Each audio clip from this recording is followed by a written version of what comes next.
Assalamualaikum warahmatullahi wabarakatuh. Pada kesempatan kali ini saya akan menyampaikan beberapa rekomendasi terhadap pemecahan masalah Kota Wangu-Wangu. Yang melatar belakangi yaitu beberapa permasalahan-permasalahan yang sudah dilaporkan. Pertama yaitu ada laporan terkait pola pikir ASN yang masih susah untuk berubah, dia masih bersifat konvensional. Kemudian Kota Wangu-Wangu sudah pernah mendapatkan penghargaan tentang pelayanan publik dan bagaimana caranya Kota Wangu-Wangu mempertahankan itu. Adanya survei LSM pengawasan pelayanan publik yang masih merah. Adanya laporan praktek mal administrasi di beberapa dinas pemerintah, adanya laporan dari publik itu terkait pelayanan publik terhadap hanya kepada kelompok penganut agama mayoritas, sehingga agama minoritas tidak mendapatkan pelayanan yang baik.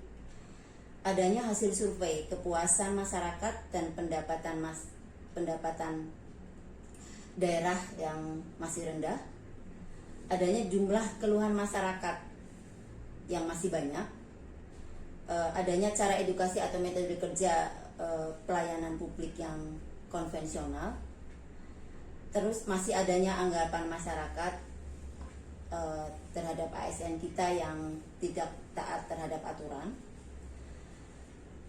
adanya sistem teknologi yang sudah berjalan ini masih sering error sehingga mengganggu pelayanan dan terjadi antrian panjang terhadap waktu layanan.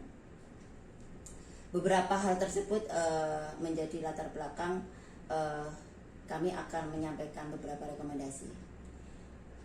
Tujuan dari rekomendasi ini adalah tentunya pertama, meningkatkan pelayanan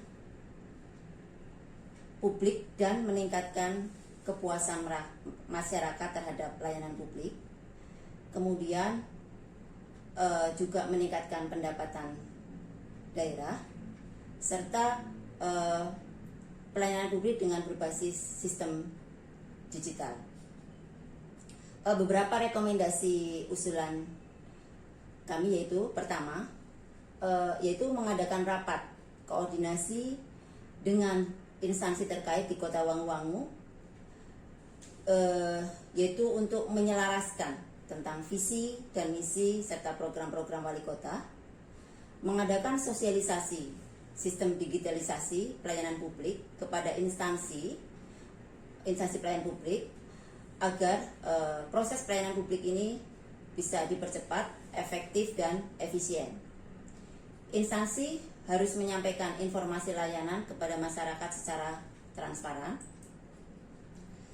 Terhadap instansi-instansi yang melakukan praktek maladministrasi itu diberikan teguran, dan tentunya dengan meningkatkan pengawasan SPI secara internal, pengawasan Irjen maupun lembaga BPK, serta penerapan ISO 37001 2016 tentang SMAP, yaitu Sistem Manajemen Anti Suap.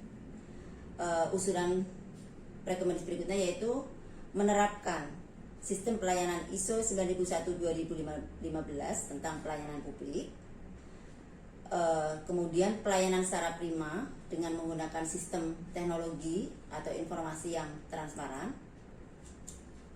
Kemudian memberikan pelatihan kepada ASN untuk meningkatkan kompetensi, serta adanya permasalahan sistem aplikasi yang sudah digunakan masih sering-sering error, yaitu diatasi dengan peningkatan maintenance perawatan, mungkin juga dengan mengalokasikan anggaran yang cukup untuk maintenance tersebut, dan membuat SOP manual bila ada gangguan layanan secara elektronik.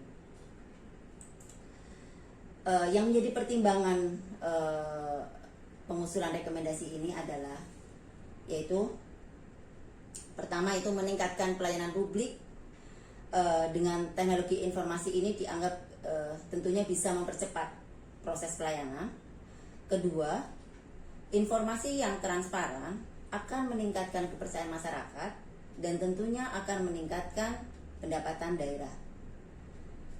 Dengan menerapkan sistem pelayanan ISO 9001-2015, maka pelayanan masyarakat akan semakin baik. Kemudian adanya pengawasan internal, penerapan SMAP, pengawasan Irjen, tentunya akan mengurangi praktek maladministrasi dan gratifikasi lainnya.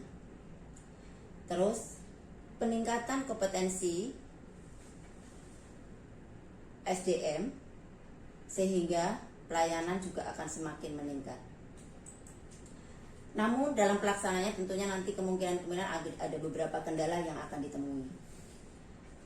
Pertama, mungkin tidak mudah ya membuat perubahan kepada SDM. Tentunya ini peranan pimpinan nanti akan memberikan motivasi dan semangat kepada anak buahnya. Mungkin ini disampaikan di saat apel dan sebagainya.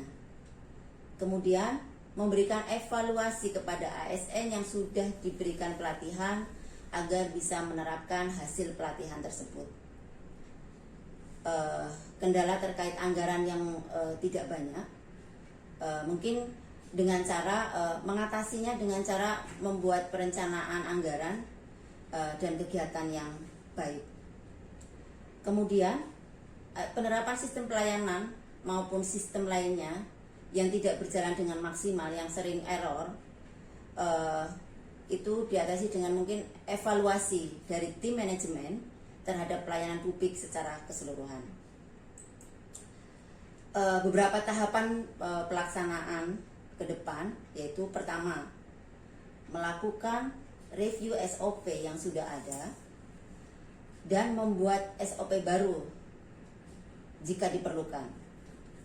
Kemudian mensosialisasikan SOP tersebut kepada ASN sebagai petugas yang akan melakukan pelayanan publik dan kepada publik itu sendiri yang akan menggunakan jasanya.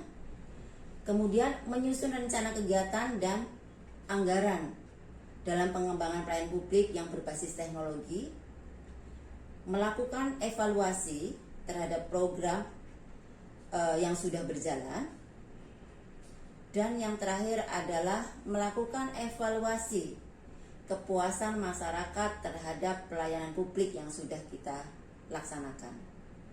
Dan diharapkan nantinya pelayanan publik kita ini dan hasil survei terhadap kepuasan masyarakat itu juga akan meningkat, pendapatan daerah juga akan meningkat. Terima kasih. Assalamualaikum warahmatullahi wabarakatuh.